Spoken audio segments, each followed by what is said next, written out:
Hey,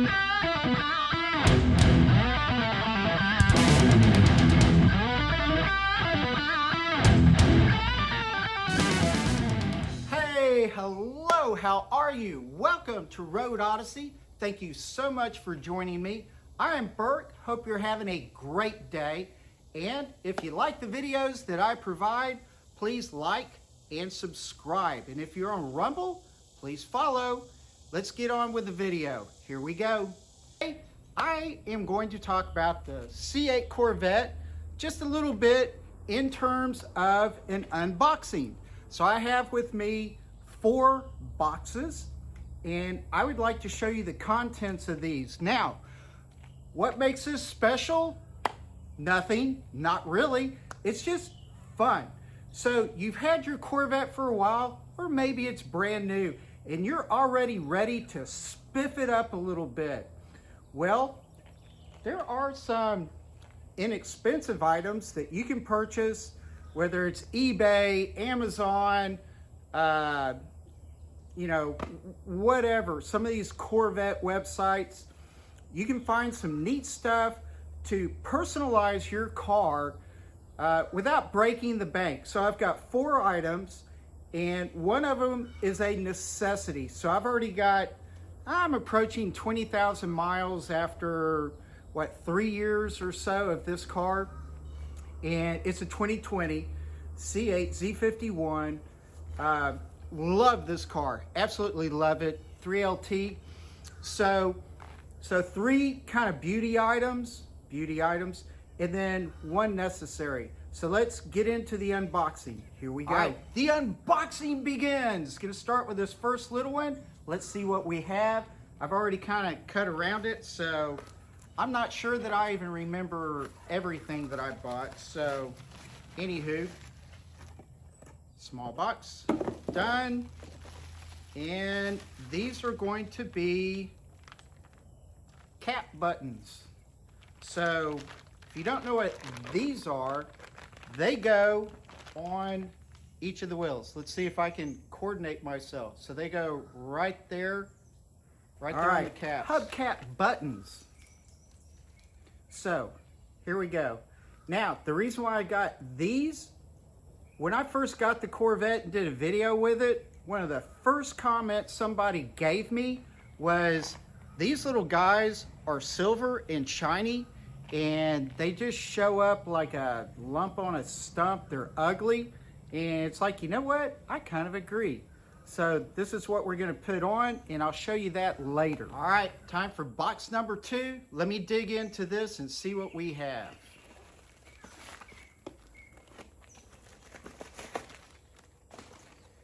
I'm not sure what this is, but I think this goes in the back of the car. Highly technical box here. And the unveiling. Oh, you can't see these? Well, that's what I bought. No, not really. Yep. I know what these are.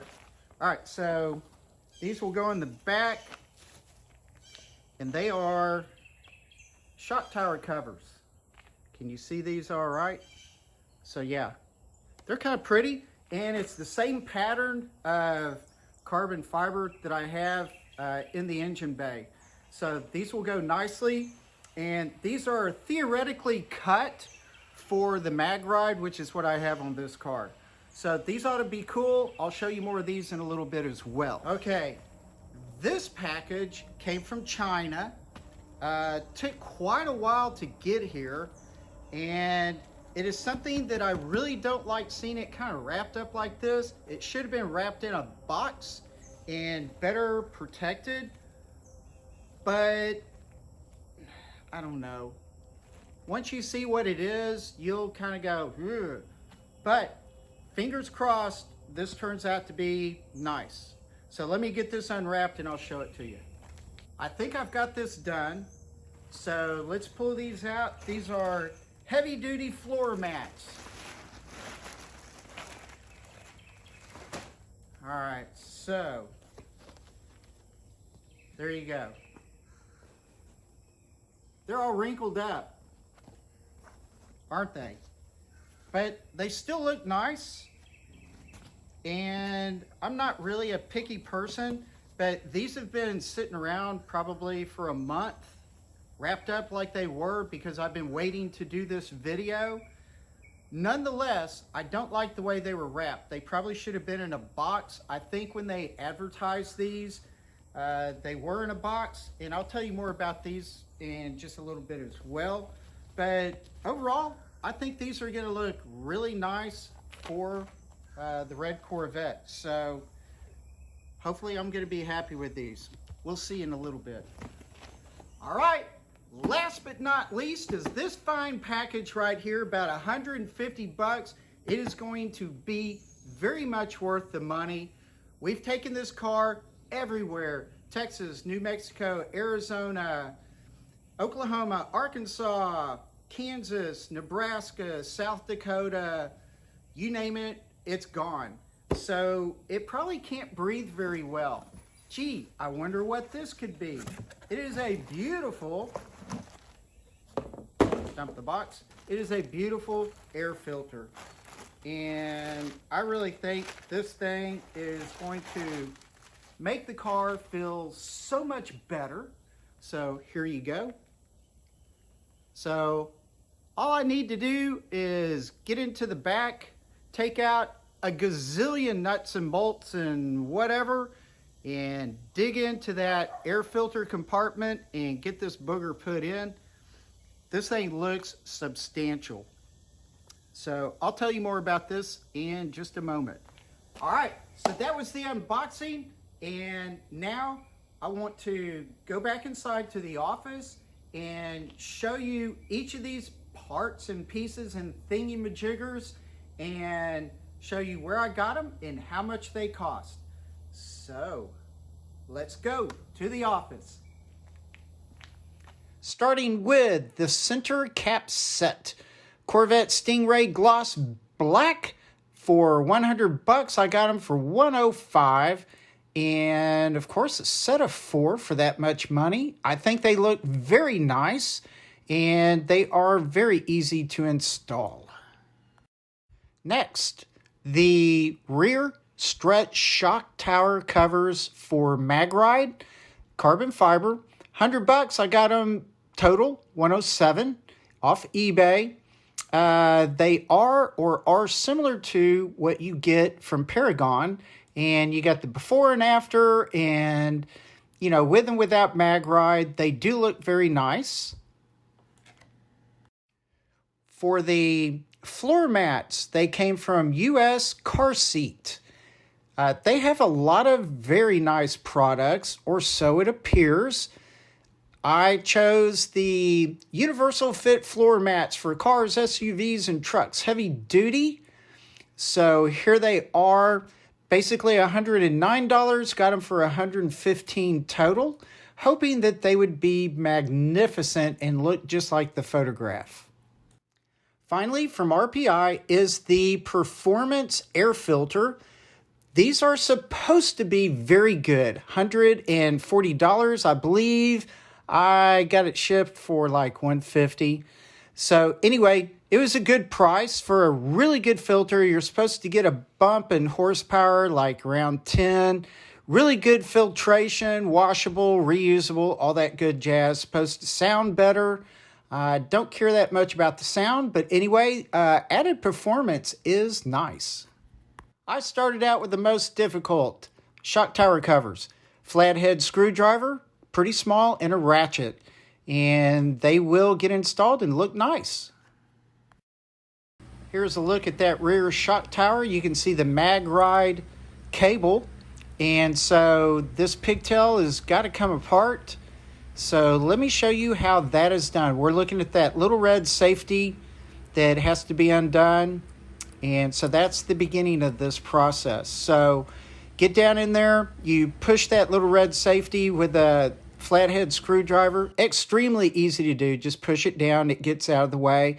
Then you insert the screwdriver up under the tab that is right there, where what the safety is protecting actually.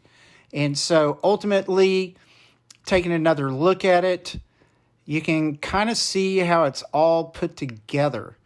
So anyway, now from here, you will see how to take apart this final middle piece from the bracket. And so you got to push up underneath and get that little clip undone so that that rectangular piece can be shoved down towards the engine. And I will put a link below from Paragon as to, more ideas on how to take all this apart. Looking at the two shock covers, you'll see that they are mirror images of each other. There is a flat edge, and that flat edge is going to go, well, that's going to guide you basically as to which one goes where. So there they are. It's pretty easy to figure out. Put the covers on and feed the wire through. And putting on the nuts on top, they come with rubber washers as well. Didn't work so well for me, but be aware that those nuts are plastic, and once you get them on fairly tight. You don't have to screw them on, but maybe once or twice around, and they are snug. So at least they were for me. So be aware of that. They are plastic. Be extremely careful. We'll play with this a little bit, see which one you want to put on first. I put the bottom or the nuts closest to the center first and then worked my way up. It's very easy to do. Just go slow and easy and just don't strip out these little plastic nuts. And when it's all said and done, it does look very nice. It matches up very well with what was in my engine bay already for carbon fiber. So I'm very happy with them. And now it's time to move on to the wheels. My old wheel cap covers were very ugly. They are extremely easy to take off. A flathead screwdriver using a towel, just being very careful not to break anything. If you've got the plastic tools to take these covers off, you might consider doing that. But they are extremely easy to take off, and just putting them back in, I put them in consistently all the way around so that, I don't know, at least I felt like they're facing the same way. And looking back at them, that is a huge improvement. Yes, my tires are filthy. Let's move on to the interior. Time to install the floor mats. So they are really good looking, even though mine are wrinkled. Now, my old floor mats are nothing but clear Walmart specials that, if I need to cut them a little bit, I would. But nobody ever looks in my car, and I don't ever try to show it. So I don't care. So now putting in the floor mats, you will see that they do not fit very well at all. They are close. They are a very good approximation, but I tried 2 times and they are just not going to go in well. I think what I'll have to do is take them out, steam them, very gingerly iron them with the cloth between the iron and the mats, and try to stiffen them up a little bit and make these fit better. As for the air filter, I will not go over the install. Just look at what other people do out there on the internet. It can't be that big of a deal. If it's a great improvement, I'll let you know in the future. Hey, thank you so much for watching this video. I really do hope you enjoyed it and had a good time. And I hope when you buy your parts and thingamajiggers for your C8 Corvette that it all goes well and doesn't cost you an arm and a leg, although these days it probably will. So with that, relax, take it easy, and I will see you later. Bye.